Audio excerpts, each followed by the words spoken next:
Welcome to Knock Talk. I'm your host, William Hall, broadcasting live from Kingsland, Texas, USA. That crazy Rabbi, Chaim Coffman from the Holy Land. Welcome back, Rabbi. Today's hot topic, smoking, drinking, tattoos, comma, ... blank space. I can't see the rest of it unless I click on something. So anyway, welcome back, Rabbi. It's always a pleasure having you here. And today's... It's a pleasure to be here, but I don't know what those ... are. I got to click on it. You're not feeding me any information. I know, right? I actually have to click on it because it's like once I actually put it up there was so long it actually kind of disappeared with some, letting me know that there was more. Wait a minute, so I have to work on my mental telepathy. Wait a minute. So basically, it's smoking, which would include recreational drug use, of course, drinking, tattoos, piercings, and intimacy, I believe is what we called it. So we're going to discuss all these facets and what is it that a Noahide is permitted to do. Not that you're wanting to see as what you can get away with, but it would be nice to know what Hashem thinks of all of them. Very good. All right. So David Bates says, hello, I'm in the first category for understandable. I think I'm in all five. I'm totally kidding. Isam, very good. I am not going to incriminate myself. I take the fifth. That's funny. Very funny. Very good. All right. Well, good to see you guys out there. And Rabbi, good to have you back. And definitely we're looking forward to what the information you have for us. So we'll go ahead and take it away. Okay, we're going to see where this goes. Thank God we got about 3 hours to go through this information. You are a comedian. So, it depends how much you speed me up in order to go through all the information. So, right. We'll try and take it in sound bites. First thing, about smoking or in general, there's a mitzvah. There's a mitzvah to guard the body, right? A purpose in life certainly is, be close to God. That's what he wants. He gave us a book. He gave us the ability to draw close to him. At the same time, he gave us commandments. He gave us things to keep, things to stay away from. And as we mentioned many times, non-Jews, Noahides have to keep what makes logical sense according to the Torah. So we are a mixture of body and soul, right? We want to elevate the body and the soul by tuning into spirituality, right? So therefore, that we have to take care of the body. Person has to remember that the soul is what controls the body, but if the body itself, controls in the sense that it makes the body alive, right? God breathed in the spirit of life, as the Torah tells us in the book of Genesis. So when the soul goes out, the body dies. But keep in mind, just like you have to feed the soul, you have to give it spirituality, right? A non-Jew as well. At the same time, you have to feed the body. The body has to be taken care of. If you don't take care of the body's going to die, right? Essentially, what we need food. We need water, right? You go a few days without water, you will die, right? A number of days without food, no difference. Sleep can also, or lack of sleep, can destroy the body, right? Certainly don't take on what I do. That's for sure, right? Lack of sleep is certainly not good.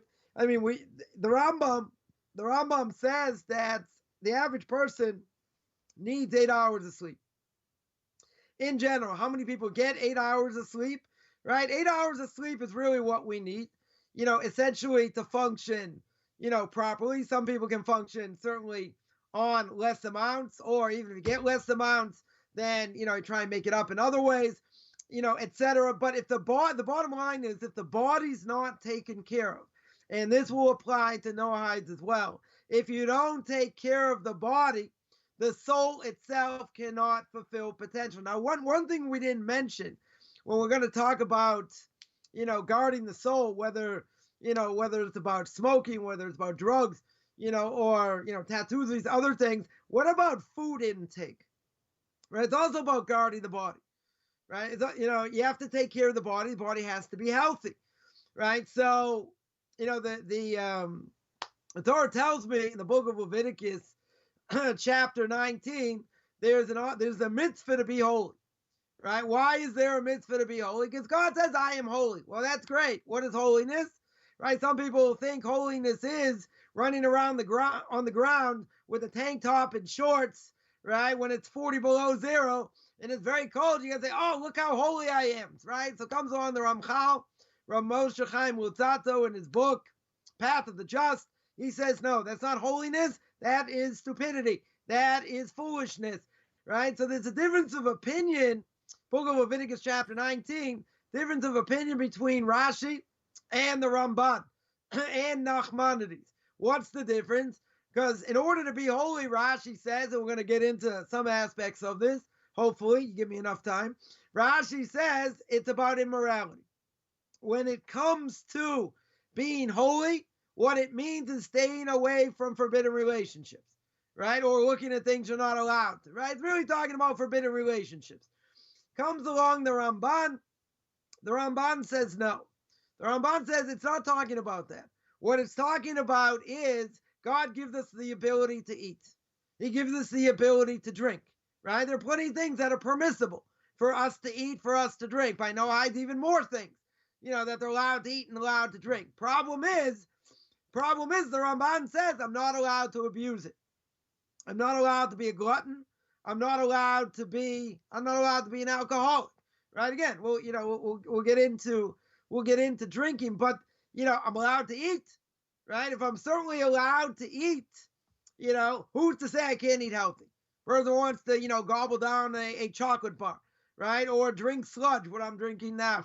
Probably kill people with all the caffeine, right? But, there are things that are unhealthy that a person can eat, person can drink, cause high blood pressure, high cholesterol, all kinds of things. You're going to say, what? I have to sit there and eat a salad, right? No, I'm going to go jumping up and down. What? I can only eat bran? Come on. We're not saying that. We're not saying you can't enjoy. But again, you have to take care of the body, right? If a person has high cholesterol or they, leads to high blood pressure and other things, then you're going to have to be on a specific diet. Right? God forbid a person, has high blood pressure, probably on pills for the rest of your life, right? But when it comes to cholesterol, it's dangerous, right? A person can get a heart attack, right? We eat certain things that have saturated fat. I mean, it tastes good. We're not going to say not. Cookies, cakes, other things. Okay, you're allowed to eat them, but you have to eat them, within reason, right? Because otherwise it can do tremendous damage to the body. Right now, someone will ask just while I'm on this for a second, when it comes to food, what? Noahide has restrictions. So everybody's going to have certain level of restrictions in a certain way, because if you eat it, a person eats and they don't eat healthy enough. They just eat junk most of the time. It's going to kill your system, right? They, a lot of things have sugar, right? High in sugar and everything else. All these other additives or whatever. That's certainly not going to be good. Now, can a person have a sweet tooth and eat a piece of cake once in a while, have cookies once in a while? That's not forbidden, right? But again, if it's going to cause damage to the body, essentially it does to a certain extent. But in general, if a person wants to have ice cream, wants to have candy, wants to have chocolate, etc., within reason, that's okay, because that's not going to destroy the body, right? A little bit here, a little bit there. If for the most part a person is eating, what they need to eat, properly, they're getting enough vegetables and all that, it's okay, right? But, there are a lot of people, there definitely are a lot of people, they're overweight, all right? No question about it, because they just don't take care of the body, they don't exercise, right? So over here, getting back to our topic, you need to eat and drink, right? You need water, you need food, you need sleep, you need exercise. Now someone's got to say, where does it say this in the Torah, right? The Torah tells me, Deuteronomy chapter 4, verse 15, it says, be very careful to guard your soul, right? To guard your soul. So you're going to say, hey, what does that have to do with my body? So come along, the rabbis, and tell us, okay, right? This is oral law, you'll shoot me for that. But the sages tell us, this mitzvah is so important that it is a commandment to remember the giving of the Torah. That's how important it is, right? Because earlier, Deuteronomy chapter 4, verses 9 to 10, the Torah tells me, Guard yourself, greatly guard your soul, lest you forget what? Lest you forget the day you stood before Hashem your God at Mount Sinai. Right? Come on, the rabbis, and say, okay, what does it mean to guard your soul?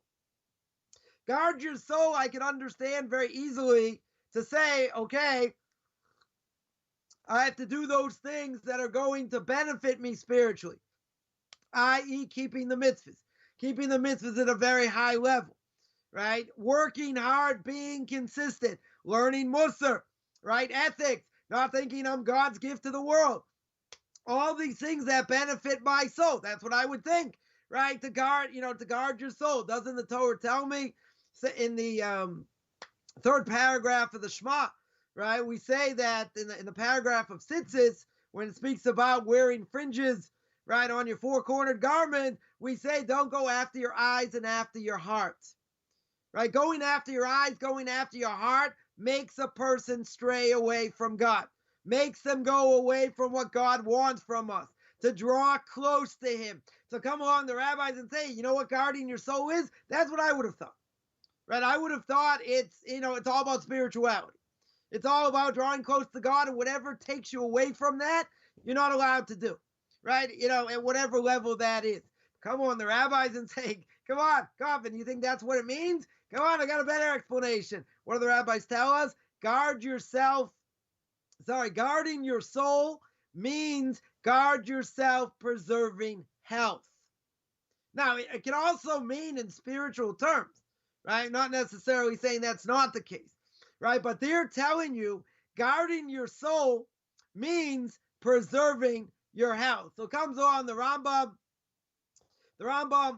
a tremendous rabbinic scholar in the 12th century, also a tremendous physician. The Rambam writes, maintaining a healthy body is among the ways of serving God. Why? Since it's impossible for one who's not healthy to understand or know anything of the Creator. Says the Rambam, therefore, person has to distance themselves from anything which is going to harm the body, and accustom yourself to do things which strengthen and make one healthy. Right? So the Rambam states clear, right? We learn out, as we mentioned before, guarding yourself is preserving health. And the Rambam's just explaining what that means. He's telling you if you have a healthy body and you exercise regularly, not like a Jack LaLanne nutcase that you gotta, 5-6 hours a day, or something like that, trying to build yourself up like who knows what. The point is you want the body to function. In order for the body to function, person, should exercise, 20 minutes, 30 minutes a day. Probably doctors say maybe a little bit more, 40 minutes, 45 minutes, get those endorphins going, get the heart pumping, etc. In some ways it makes you more tired. In other ways it makes the body stronger, right? It's going to make the body more fit. So I would say in theory, okay, if a person, may not eat the most healthiest things, at all times, the person exercises, that also helps, right? It doesn't necessarily get it out of your system, but it certainly helps the heart, right? Helps the heart get stronger, etc. The Rambam here makes an unbelievable statement. The Rambam here says that by doing so, by maintaining a healthy body, what that does is it'll allow a person to understand and fathom the Creator, right? To understand, because he said if you don't, you will not understand God. So if a person's 30, 40 pounds overweight, right? They huff and puff walking upstairs, but they know how to learn. They know how to learn like no tomorrow. Go through a lot of material, remember a lot of things, can be tremendous rabbinic scholars. The Rambam says you're not going to know your Creator, right? That's a pretty potent statement over here. The Rambam's telling you if a person's overweight, right, or a person eats the wrong things, etc. Does that mean I'm not serving God?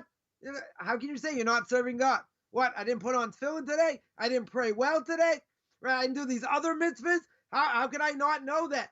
No, he says you're just not in tune, right? You're not doing what God set out for you to do. Why? Because even if a person can learn, and you're not going to run a marathon, person's overweight, does other things that they shouldn't do, which we'll get into, right? Nonetheless, it harms the body. If it harms the body, comes along the Rambam and says, that's not what God wants. God wants the body to be strong, because if the body is strong, the soul can function better, right? Can give you more stamina. Person could stay up later, right? You got more energy. Let's say better, right? You got more energy, right? Forget all this other garbage you use to keep yourself awake, and all that, right? A person's got better energy. If you got better energy, clears the mind, helps you learn better, right? I think it's an unbelievable statement to say, you do these other things, it's like you don't know anything about God, right? So the Rambam's telling you to strengthen the body is to strengthen the soul, right? Guarding yourself is guarding the body, because guarding the body is exactly guarding the soul. So we're not taking this out of context, because what would I have said at the beginning? I would have said about guarding the soul. Guarding the soul is what is doing mitzvahs, being closer to God and all that. That's all true. But in order to guard the soul, the body has to be healthy, right? Relatively healthy. There are people that weak, that are sick. Doesn't mean they can't learn, right? But the stronger the body, in theory, the better a person should be able to learn, right? Their mind is clearer. But if a person's filling themselves with all kinds of sugar and other things, makes you more tired, makes you more lethargic, right? Etc. That's one thing. On exercise, the Rambam says as well that a person exercises, sickness will not befall him, right? Because he's going to have strength. His strength is going to increase. But if he's idle and he doesn't exercise, now what's the caveat here? The caveat is he could eat healthy foods. He could eat everything that's organic and everything else. He's going to eat shrubs and who knows what, all these things, all these healthy foods, etc. It doesn't matter. He says all his days will be of ailment and his strength will diminish. Why? Because eating healthy is not the same as having the body be stronger, right? It's good for the body, there's no question. But a person's not running around, they're not active, they're not getting their endorphins going, right? They're not getting the blood pumping. See, I could do that even without exercising. Getting the blood pumping, getting getting excited or whatever, it clears the mind, right? But if you don't do that, all the healthy food in the world, the Rambam says you're not going to have that. You're not going to have that strength. Now, again, you have to understand, the Rambam is a philosopher, but the Rambam also was a doctor. In the Rambam's time, he understood what medicinal purposes plants had, right? So doctors today will tell you, okay, if a person's sick, take this, take that, take the other thing, right? Whatever it is, and, you should get better. So you ask them why. Why does this work? They may know, they may not know, but they're not going to bother with you. Just say, just take it. Doesn't matter, right? A lot of people don't necessarily know how it works. They'll just say, this is what works, and that's it. The Rambam understood the properties of medicinal plants, and how these things worked and how they affected the body, right? So therefore, in the time of the Rambam, even when daily life was much more physically demanding, I mean, today we have it easy. You go to a store, you got fruits, vegetables, you got, processed food, you got meat, you got all these different things we don't have to work for. We're not hunting, we're not living on farms, right? We're not doing all this hard physical work, right? So that the Rambam's talking about in his own time. Even when they're doing hard physical work, he says you still have to exercise, right? All the more so in our time, right? We have all this technological progress. With all this technological progress, we don't do anything, right? Everything is done for us, right? Most people in the States, they have cars. Nobody walks. Nobody walks anywhere, right? Go from one place to another. It could be relatively close. People say, okay, if the weather's bad, I get it, right? But, a person goes in his car a mile down the road, 2 miles down the road. Okay, I understand. You get a lot of stuff to pick up, whatever. You're not gonna walk. But if something's like right around the corner, how many people are gonna walk? Maybe some people will, maybe some won't, right? But we do a lot of things where we take ourselves out of the picture, right? In other words, we don't get exercise, right? So I can tell you that, before, BC, before Corona, I used to go to Jerusalem on the bus. So someone gave me advice and said, get off at the stop or two before where you have to go. You get to walk, right? Because if you don't do any exercise, at least you get to walk a little bit.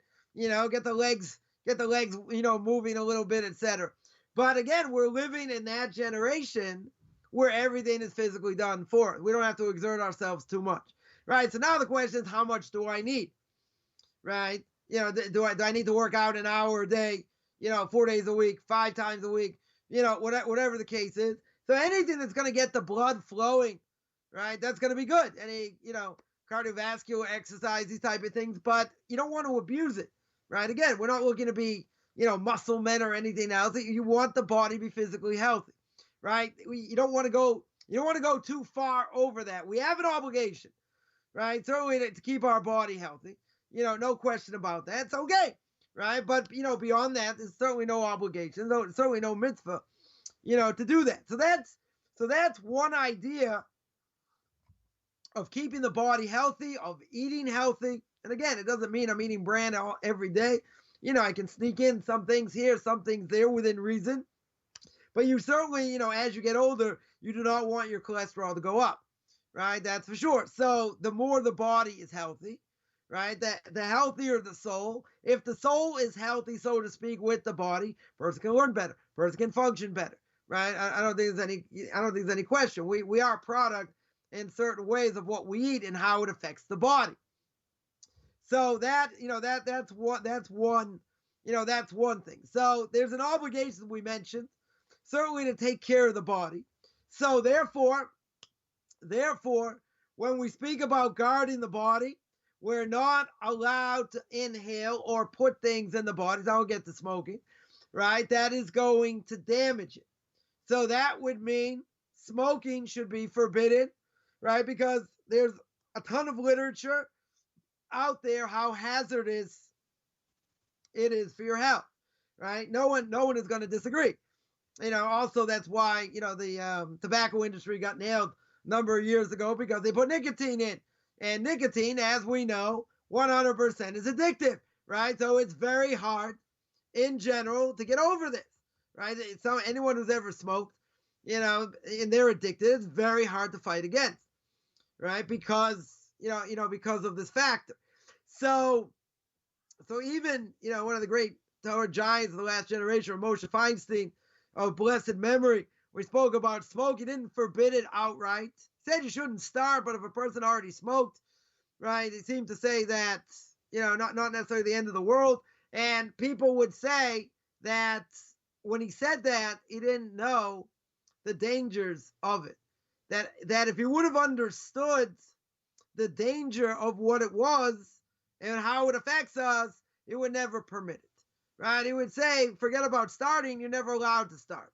Right? In the first place, because of what it does. Now, no one will disagree with that because all the literature says the same thing, right? Of how bad it is, for a person's lungs, etc. So if the obligation, as we mentioned before, is to keep the body healthy, then if I inhale something that is going to cause it damage, right, that is forbidden. I'm not allowed to damage myself, right? Certainly a Jew's not allowed to. So you got to say, okay, what about a non-Jew? Can a non-Jew damage himself, right? Now, does this make logical sense? Is this a universal idea? I would say 100% it's a universal idea. Anything that's going to damage the body, a non-Jew shouldn't be allowed to do it also, right? Then my Rabbi tells a story many, many years ago that wherever he was, I don't know exactly where he was, but he heard a lecture from a doctor. I mean, you're talking many, many years ago, where the doctor said and showed how bad smoking is and what it does to the lungs and all this, right? They spoke for spoke for an hour, 45 minutes, for an hour, something, going through all the bad things about smoking, right? 10 minutes after he finishes giving this lecture, right? What does he do? Lights up a cigarette. Lights up a cigarette, right? So my Rebbe asked him, he said, I don't understand. What are you doing? He said, you just went soup to nuts how bad it is to smoke. How in the world can you smoke if you know how bad it is? So the doctor turned around and said, I understand how bad it is, and I understand it's probably going to cut off years of my life, but it's such an enjoyment, right? Listen to the language. It's such an enjoyment. I get such joy out of smoking. I don't care if it cuts off, a number of my years. It's too good to give up, right? So, but he understands that's the irony. He understands how bad it is, and everyone would agree. Everyone would agree this is something bad, right? But okay, people enjoy it. People are addicted. Whatever it is, they probably tell other people not to do it. It's a hard thing to give up. It damages the body. If it damages the body, it should be 100% forbidden, right? Even to take a few puffs, because even taking a few puffs, what, a person going to get really addicted? They could. Someone could say, wow, a few puffs aren't really going to do that much, right? Better not to start, because once a person starts, then it's that much more difficult. It's that much more difficult to stop. So, good. If we're going to say that, then what about recreational usage, right? Recreational drug usage. Why? Because you have many states today that are legalizing marijuana. So therefore, you're over a certain age, you can buy it, right? Not going to be so hard, right? A number of states have legalized it. So now the question is, what about recreational, marijuana? Now, I don't know, most people are aware, but marijuana is the third most popular recreational drug in the U.S. What's it behind? Alcohol and tobacco. Now, it's used, right, as these statistics show, by more than 100 million Americans. How many people live in America? About 300 million. That's 1 out of 3. It's 33% of the country smokes marijuana at some level, right? Again, doesn't have to be a lot. It can be once a week, once a month, right? That doesn't really matter, right? But the point is, this is how popular it is. According to some government surveys, some 25 million Americans smoke marijuana in the past year. More than 14 million do so regularly, right? Now, again, the laws are much less now, so probably could have more, right? Maybe some people are afraid they'll get caught, maybe not, right, etc.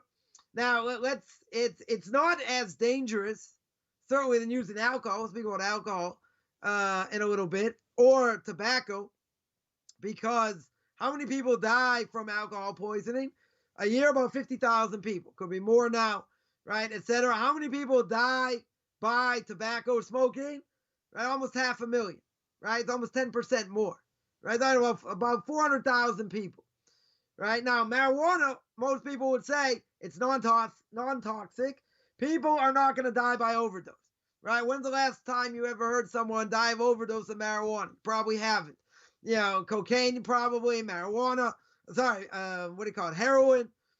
Other type of drugs that someone can take that you take an overdose. That will kill you. You don't hear it by marijuana. Marijuana is less, right? Marijuana is definitely less.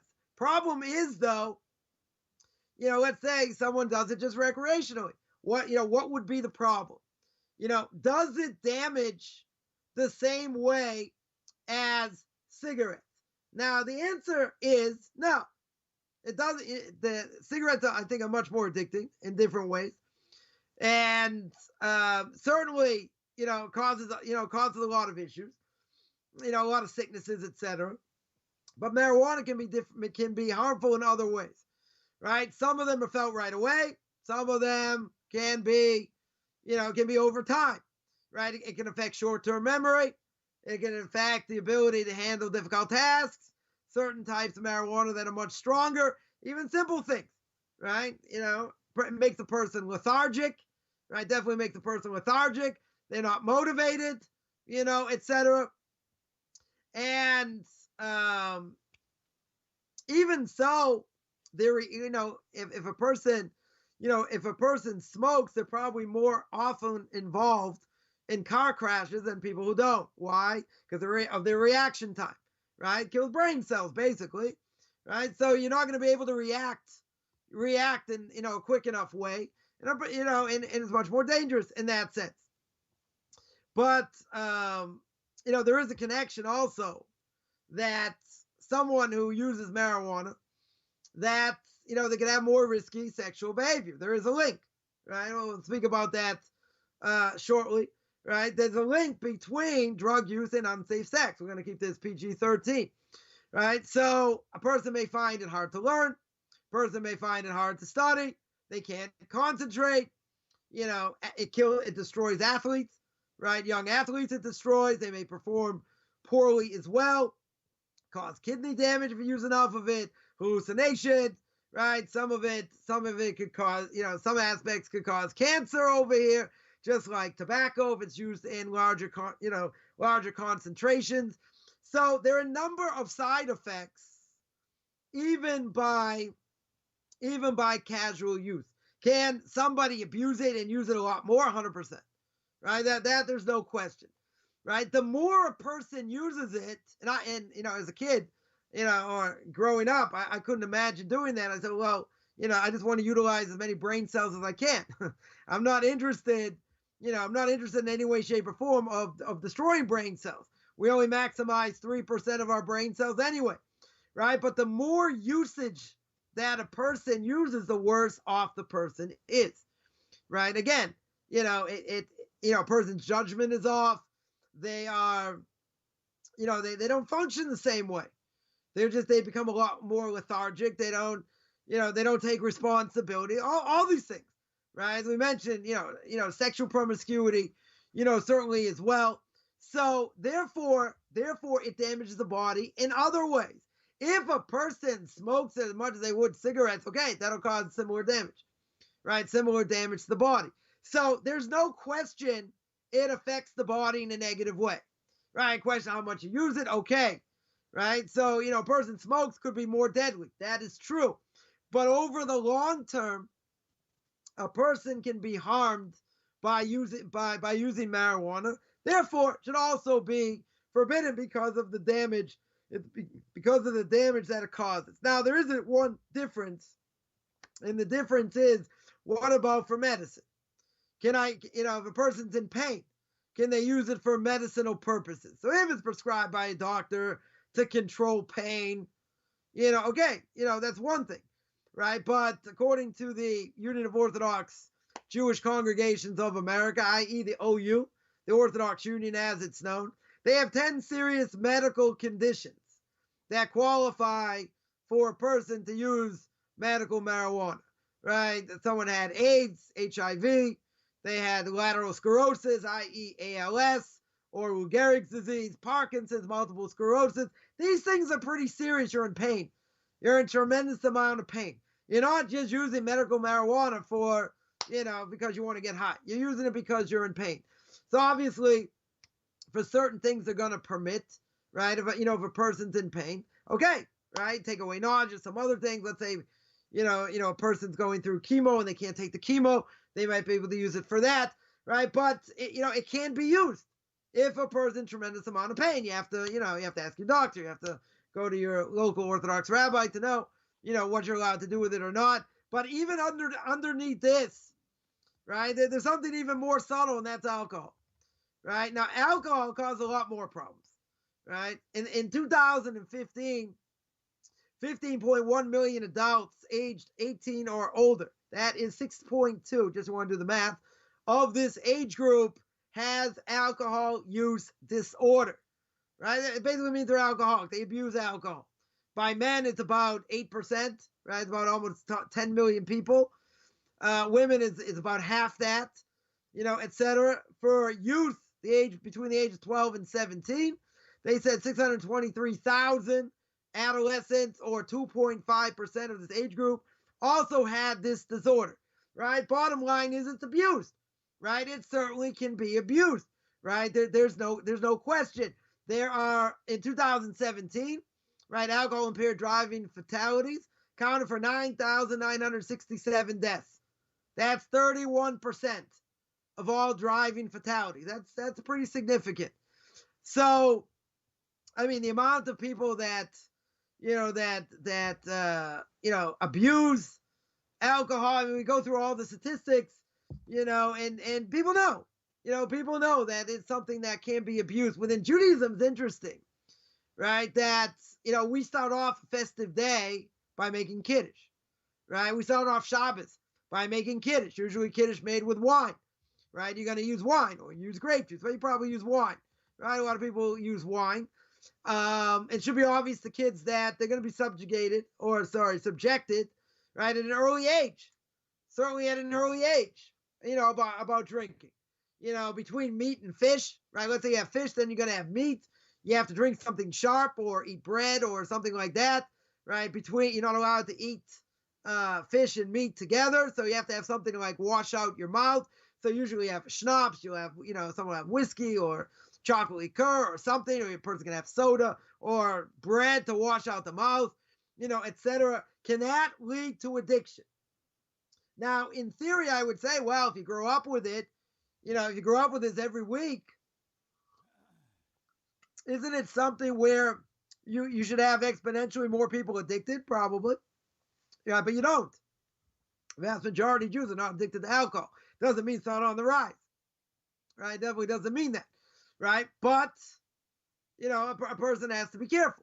Right? Over the last number of years, there have been a number of deaths in the Orthodox community that are rising, unfortunately, drug overdose suicide by teenagers.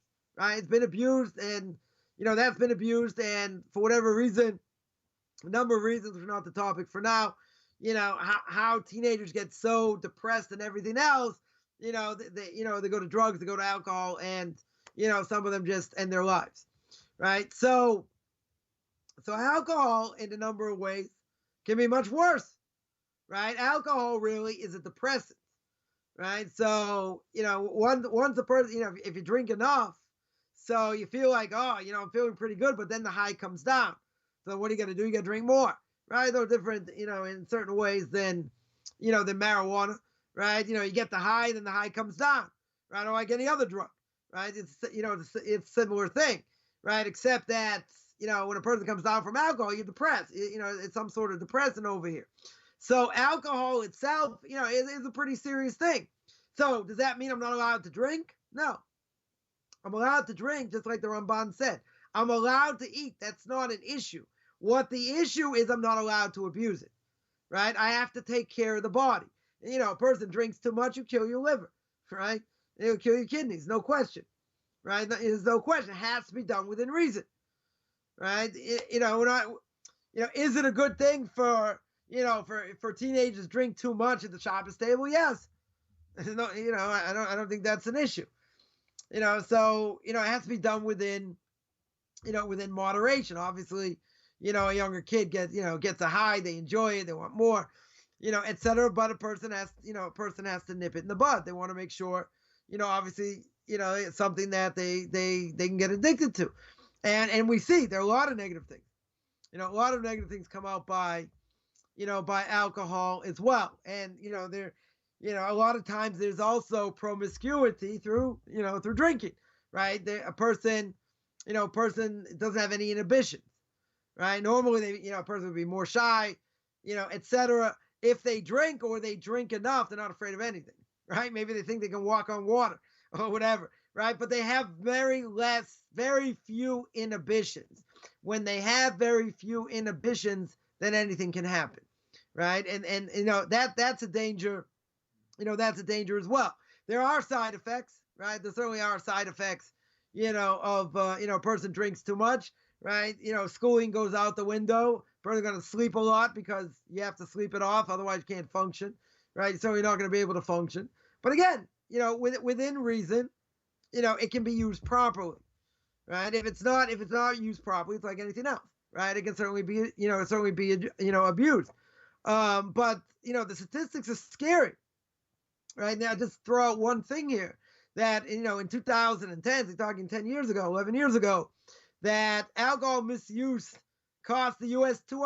almost $250 billion, where 3/4 of the total cost of alcohol misuse came to binge drinking. That's pretty scary. There are a lot of statistics out there. Not my job to go through all of them, right? But it is a scary statistic of the abuse, definitely the abuse that is out there. I can tell you growing up many moons ago that, yeah, there were people every weekend just get plastered, right? Totally get wasted, brag about what they did or what they didn't do, et cetera. I just couldn't fathom such a thing. How is that enjoyable? I said, well, if you drank, you would have known. You would have known what the feeling was like. I never drank till I got to university, till I got to college. I'm not gonna say any great shakes, about that. But the way I saw it growing up was like, oh, how could people do this? Why would people want to do this? They're just killing themselves, and they sleep all the time and do other things. Leads to other drug usage. But bottom line is, doesn't mean you're not allowed to drink at all. But again, you have to know what you're doing. It has to be done within control. If it's not done within control, right, then it spirals out of control. So that covers that topic. Now we're talking about spiraling out of control. So now we're going to keep this PG-13. So what about immorality? Right now, when it comes to Noahides, right? When it comes to Noahides in general, I'll speak about Jews for a second. When a man and a woman date, they're dating for marriage, right? In the Orthodox community, if they're dating for marriage, they don't touch till after marriage. So normally we say that love will come after marriage. You got to say, but if they only meet 5, 6, 7, 8 times, etc. How could they know? How could they know? That they want to marry their prospective spouse, right? Because the parents checked out, each side, they have things in common, different things. They talk, whatever, it goes, it doesn't go. But the main thing is, why do most Orthodox marriages work in general? I'd say about 95%, probably about a 5-6% divorce rate. Maybe it's a little bit higher, right? And in the secular world, it's over 50% divorce rate, because a person has to treat a spouse like a person, right? They can't be together all the time, right? We've spoken about family purity laws in general. So they're going to say, okay, what about a non-Jew, right? How does it apply to a non-Jew? So family purity laws don't apply to non-Jews, right? But what about, let's say premarital sex and all that? So anyone who's ever watched the movie When Harry Met Sally knows when a person touches someone else or they get physically involved, that destroys the relationship, right? Because the more a person's involved in the physical in general, they're not looking at the whole picture. I'm not saying that's not part of the picture, that certainly is, but that's not the whole picture, at all. So you're gonna say, okay, if a person never touched, how do they know? Because at the end of the day, that's not gonna destroy over here, right? It's not a question of compatibility, right? They'll figure that out. That's not, that's biology 101 or 101A. That's not gonna be the issue, right? But the issue is, how they talk to each other, how they interact, et cetera. It's not just about the physical. Physical is important, right? No question. They have to be attracted to each other. You can't marry someone if you're not attracted to them. That is also true. But I would say for non-Jews, is it on the books for non-Jews, premarital sex, touching, kissing, hugging, all these different things, certainly before marriage, even if it's not the one you're going to marry, is there really anything wrong with it?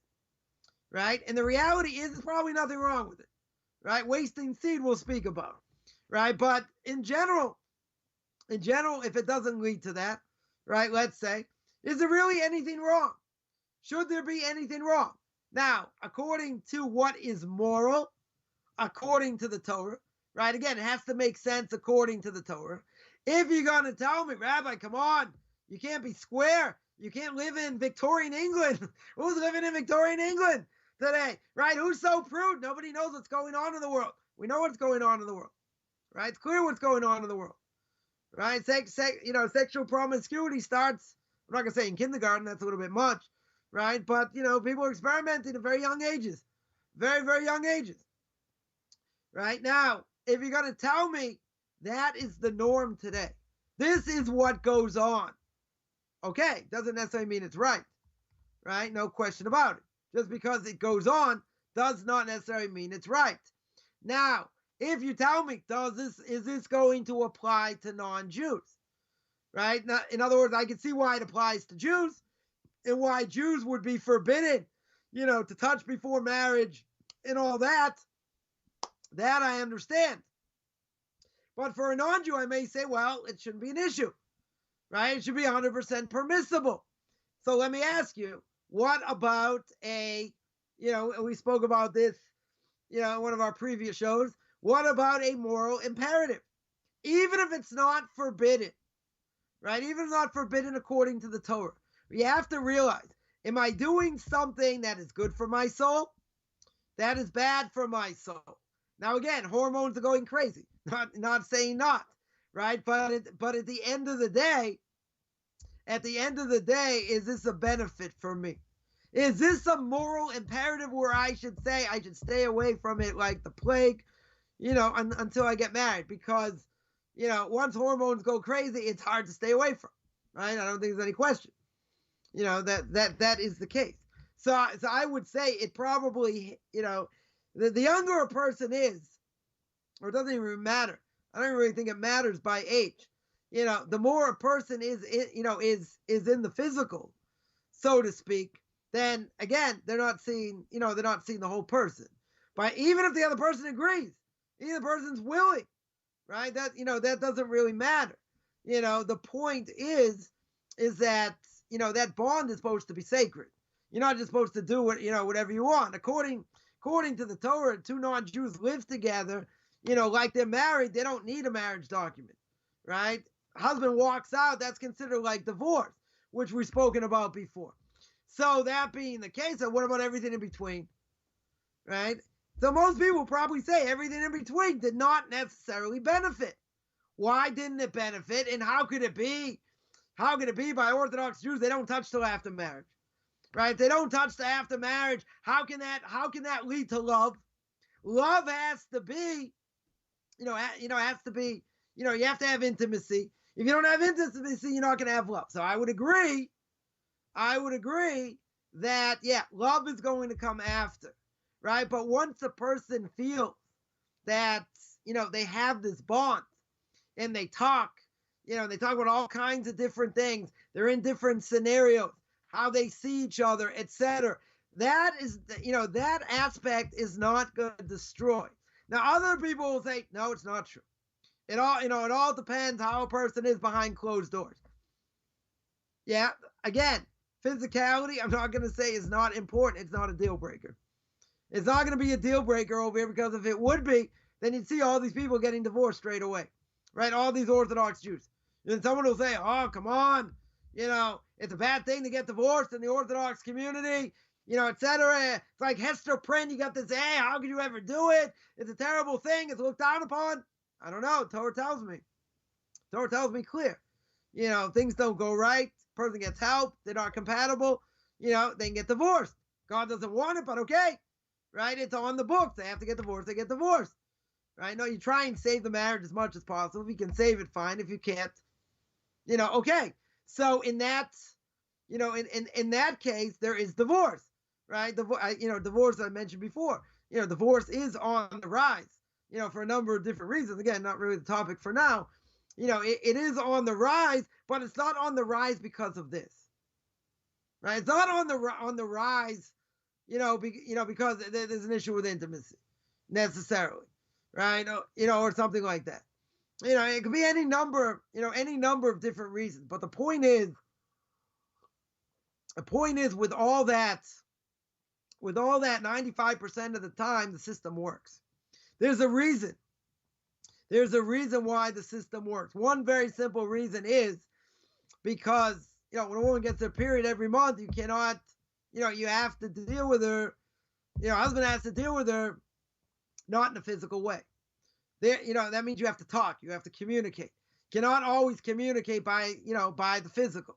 You just can't do that, right? So therefore, marriages should be much healthier, because you're looking at the bigger picture, right? So therefore, when a person's dating and they see where they're coming from and what they say and this and that, and you're not involved in the physical, you're seeing the bigger picture.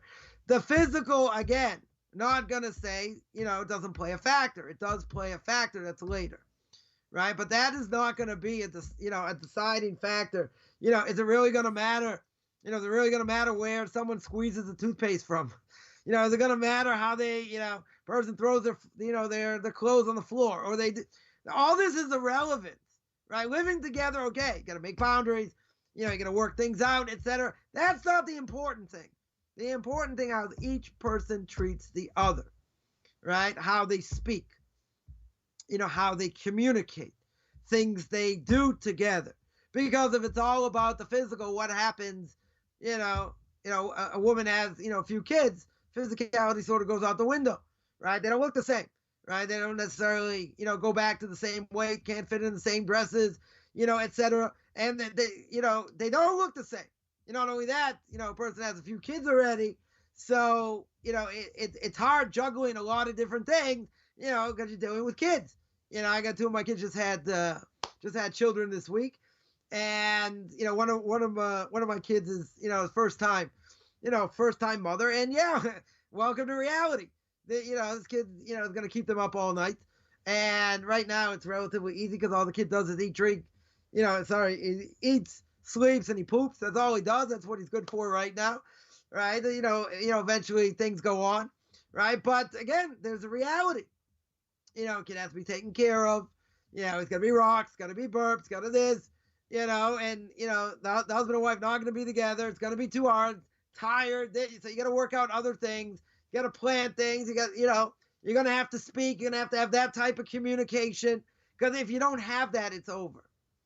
A person will never be happily married. It's never going to happen. Right. So, there is a reason, it makes sense. These family purity laws does not apply to non-Jews. Right. So for, for non-Jews as well, the men will hate this. The women will think it's a great idea. For non-Jews, person shouldn't be with their spouse, all the time. There should be some time of separation, right? A certain level of separation, in the sense where you have to deal with the spouse in not a physical way, right? That is going to save the marriage, because otherwise, if you don't have things in common, and you're not doing things together, and you don't speak, and there's no communication, the marriage is over, right? Essentially, the marriage is over. So that's what I would say about, the other thing, forgot that I was on, that I didn't mention. I did mention, I just didn't get to. And that is, what about spilling seed? So for a Jew, right, that is a horrific sin, tremendously horrific sin. Person, some say would have to, have to fast like 40 times or something, etc. It's a sin that's not easy to overcome, right? If a person does it on a regular basis, very hard to overcome, right? But what about a non-Jew? Where does spilling seed come from? Where do we see it in the Torah? We see it by two sons of Yehuda, right? Er and Onan, right? What do they call it? Onanism, right? Or we'll call it, spilling seed. So we see that by Tamar, instead of doing Yibum, doing the levirate service where, the husband died, so the brother, they didn't have children, has to marry sister-in-law in order that she gets pregnant, as a son, and he named the son after the dead brother. So his wife, her husband, right, spilled seed, he died. So now his brother has to do levirate marriage, with Tamar, and he doesn't want to have a child with her, right? Because he knows this child's not going to be his, right? It's really going to be the name of his brother. So he doesn't really want that. So what does he do? He does the same thing. So by doing the same thing, what happens? He dies. Now, no one claims by any stretch that Er and Onan are Jews, right? It's pretty clear that they're not Jews, right? That seemingly they're Noahides, right? So, right, we'll call them Noahides, right, before Torah is given. So that being the case, they spill seed. What are they liable for? Liable for death penalty, right? That is what they're liable for, right? Now, even if you say, well, maybe why wouldn't it apply to non-Jews, right? I would say like this, that, people do it, right? Plenty of people do it. Maybe it's looked down upon. Maybe it's not, right? If it's looked down upon, that people say, oh, that's gross, find a woman, this, that. Okay, whatever it is, person not married, and he's got an urge, wants to fulfill it. Okay, right? That's one side of the picture. The other side of the picture, is if it's the way of the world, why should it be an issue, right? If it's the way of the world, right? That's the one side. The other side is well, am I allowed to give in to that urge whenever I want, right? Even if a person's married, you're allowed to do that. And the answer would be no, right? Certainly for a Jew, right? There's no question. A non-Jew has an obligation to have kids, right? They have to have kids in order to perpetuate the world. Because if you don't have kids, what's gonna happen? You won't have a next generation, right? And you see in certain countries they're gonna have problems, right? 20, 30 years down the line, they have negative birth rate, right? So you need to have kids in the world in order to perpetuate that. So that being said, okay, a person can't be with his wife, so let him do that, right? The question is, the question is that a good thing for a person or not, right? Is that something universal that according to the Torah that would be forbidden? Now we do understand that that's destroying life, right? Isn't that the potential life over here, right? So that might be an issue by a Jew. A non-Jew certainly has to have kids, right? He has to populate the world. They can, they are allowed certainly to use contraception. It's certainly not an issue.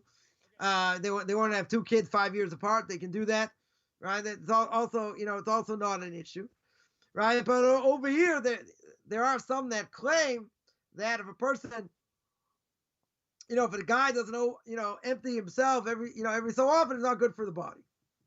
Now again, it doesn't really matter. Forget about science over here.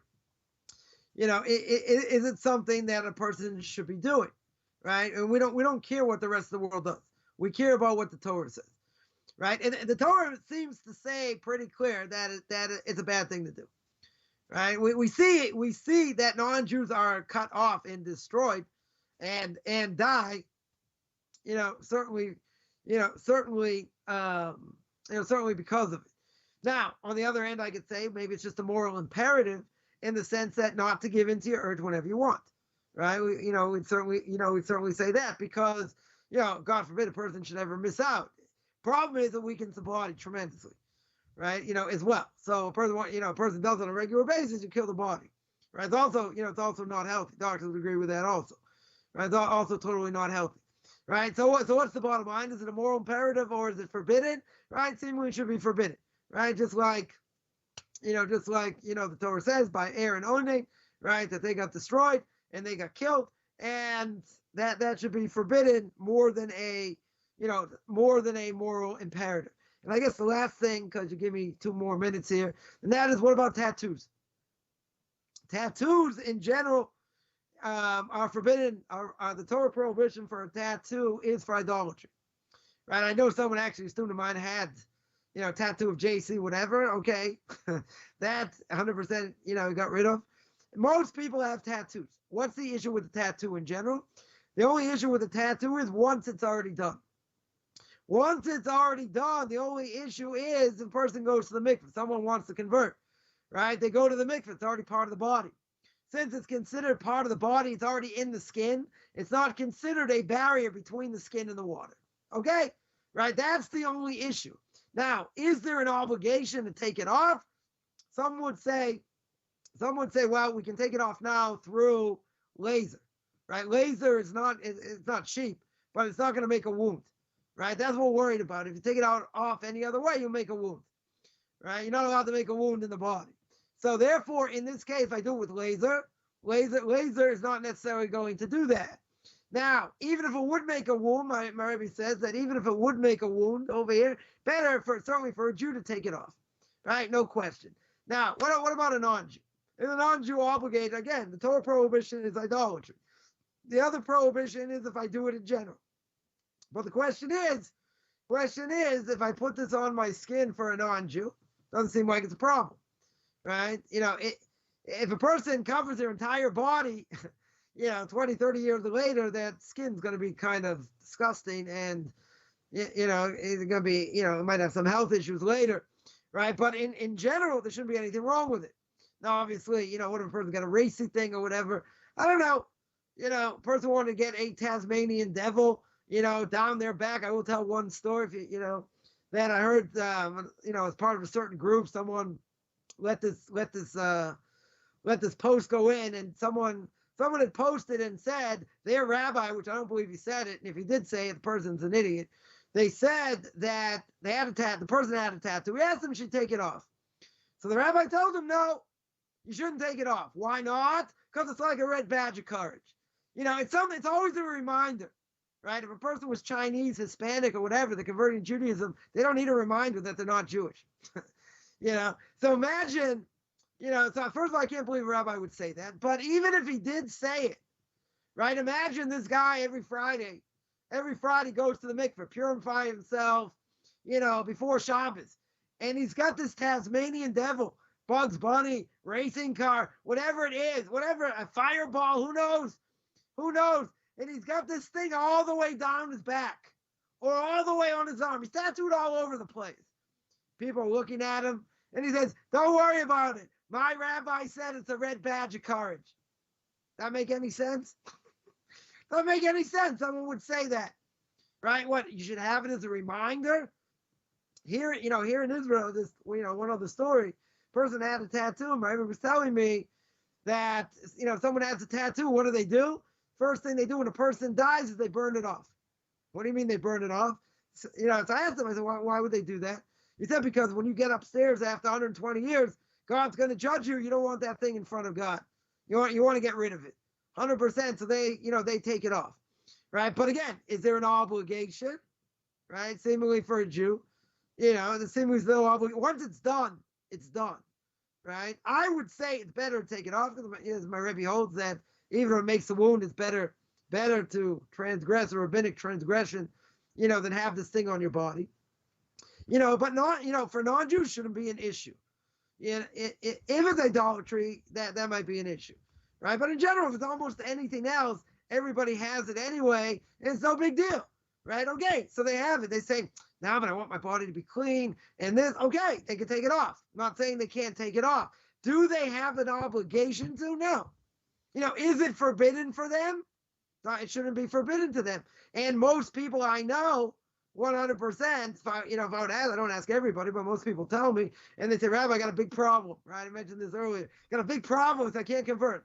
So I said, what's the problem? And I thought like they killed someone. They said, I have this tattoo. They started to laugh. I said, oh, that should be the worst problem, right? But in general, for a non-Jew, that's not going to be an issue, right? It's certainly not going to be an issue. A person can say, oh, it's not good for the skin. It's not this, it's not healthy. But what's the other issue? Unless it's Tasmanian devil, whoever, you want to put a nice tattoo on, not saying no. When I was growing up, that was the thing. What were people starting to do? Guys were starting to wear earrings, and there were some people that would actually get tattoos, right? But the people that would get tattoos back in the day, the time of the Second Temple, right? Back in the day, people would get tattoos you would have nothing to do with. You would think these people are trash. You would have nothing to do with them. They're like scum of the earth. They probably do drugs also. You would have nothing to do with them, right? So what happened? So years later, it got accepted. Everybody did it, right? Most people have them. No one's going to say, oh, you got a tattoo. What an idiot. What a loser. They're trash. Of course not. Everyone has them, right? That's the norm. Someone told me recently, a few months ago. It's like, yeah, my kids have it. No big deal. Right? That's the way of the world, right? So if that's the way of the world, is the Torah going to disagree in this case? No, right? The Torah is going to say you want to get it, right? There might be a limit. Don't get something so racy or whatever, but in general, you want to get it. It's not an issue. But most people may say, but if I want to go in the holy way, I shouldn't do it. A person can say that, but that doesn't apply over here, right? A person can do it. Again, unless it's idolatry, right? So, we'll slip that in over here and that, so body piercing, right? Give me 2 more minutes here. Body piercing in general should be okay, right? If a woman wears earrings, is that a problem? No. She wears 2, 3, 4 earrings, is that a problem? Not necessarily, unless, if a woman has it, a person's going to stare at them, right? They're gonna look at them more. So yeah, that might be an issue. But what about body piercing? Body piercing would be an issue, right? Getting your belly button. I know someone got it. A guy got it. Whatever, he was a Jew anyway, but got it in his tongue. He had a tongue ring, right? It's not unheard of. People have tongue rings. They have, I don't know, pierced all over the body, right? This guy told me, yeah, when I first got it, anytime I drank something hot, like burned my tongue. I said, serves you right. Transgress Coffman 614th commandment of don't be stupid, right? But body piercing in general causes pain to the body. That's what it does, right? Nose rings, as well causes pain. Someone's gonna say, all right, but then Rivka, didn't Rebecca have nose rings? Right? Torah tells me, yeah, that was different, right? Today it's a different thing altogether, right? So therefore, for a Jew, it would be forbidden.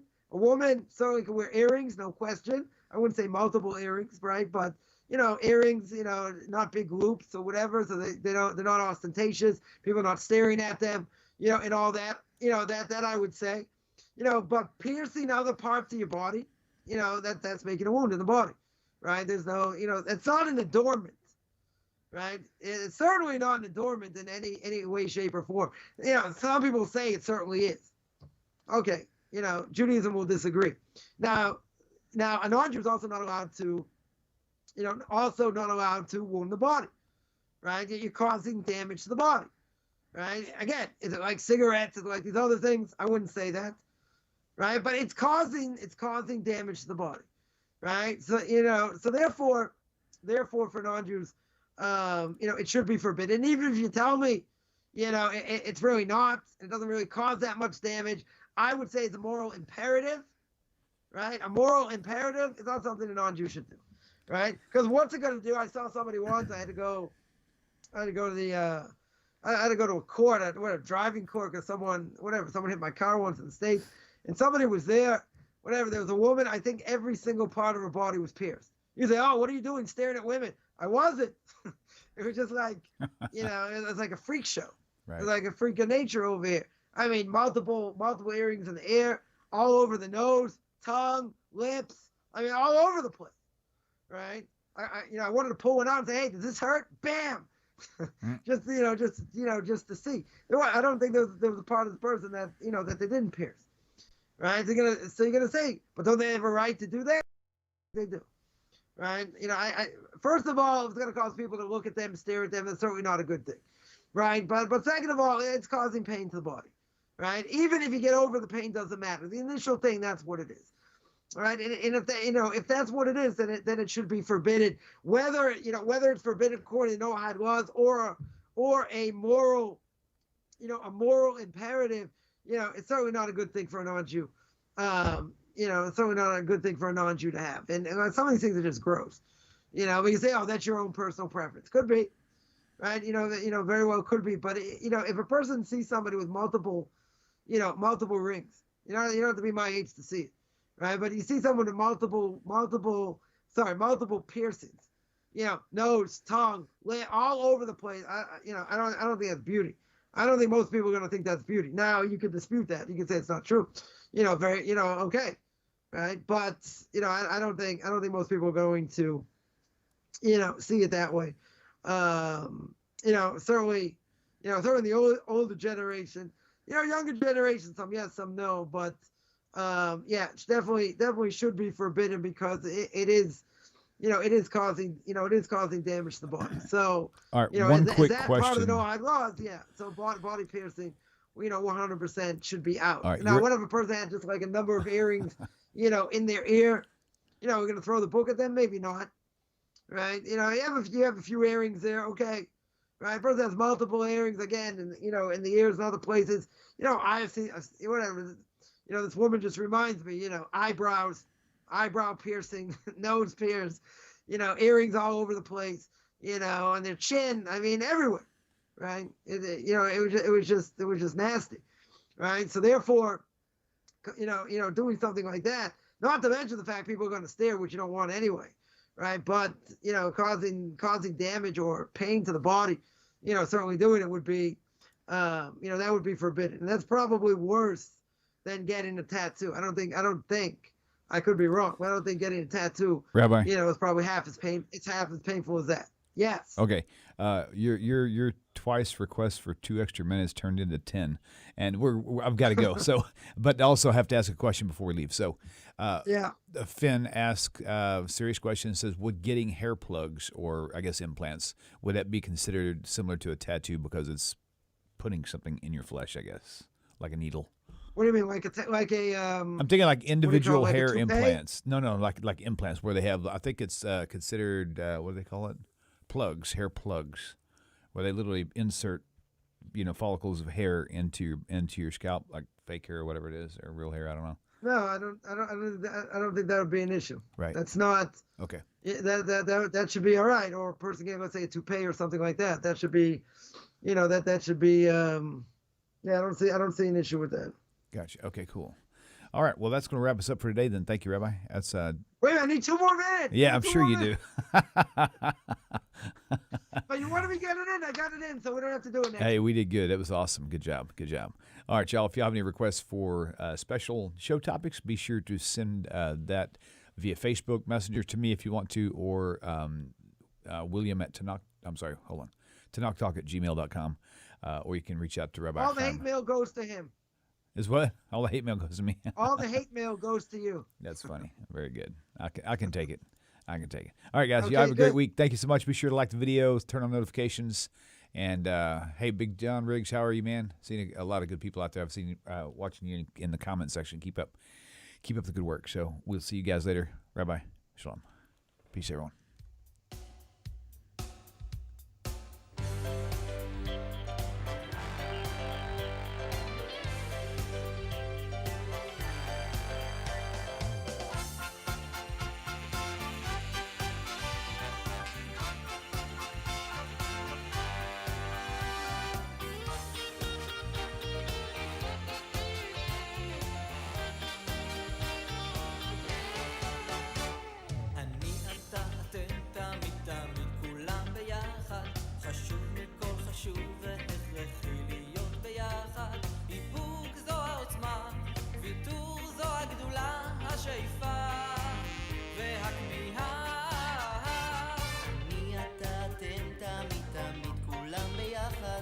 חשוב מכל חשוב